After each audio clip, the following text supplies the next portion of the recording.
పోతన ఆంధ్ర మహాభాగవతము అష్టమ స్కంధము గజేంద్ర మోక్షము పద్యం. మనం 4వ పద్యం ఇప్పుడు నేర్చుకుందాం. అన్యాలోకన భీకరంబులు జితాసానేక పానీకముల్ వన్యే బంబులు పొన్ని మత్తతనులై వృద్ధ్యా విహారాగతో ధన్యత్వంభున భూరి భూధర ధరీద్వారంబులందుండి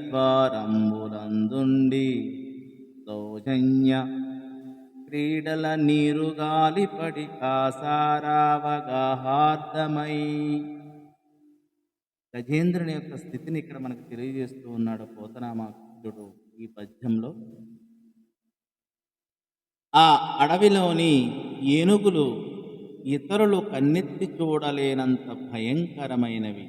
అవి మదించిన తమ శరీరాలతో దిగ్గజాలను సైతం మించినవి. వాటిలో కొన్ని కొండ గుహల నుండి బయలుదేరాయి. చెర్లాటాలు ఆడుతూ తప్పికొన్నాయి. జల క్రీడల కోసం సరస్సుల వైపు నీటిగాలి వాలు పట్టి నడిచాయి. ఈ పద్యంలో రహస్యార్థం గురించి చెప్తూ ఉన్నాడు పోతనామాత్యుడు.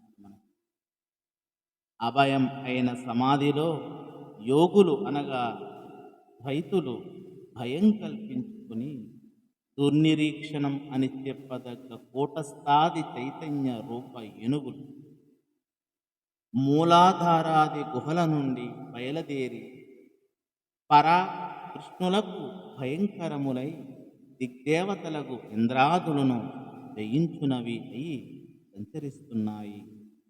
కర్మాది అభాస సుఖాలు అయిన విలాసేచ్ఛలచే క్షుత్పిపాసాది షడూర్ముల స్థానమగు మనస్సును కాసారం అనగా సరస్సు కోసం బయలుదేరాయి.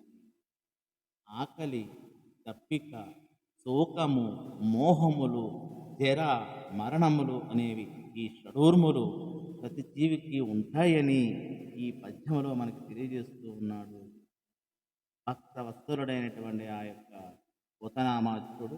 ధన్యవాదములు.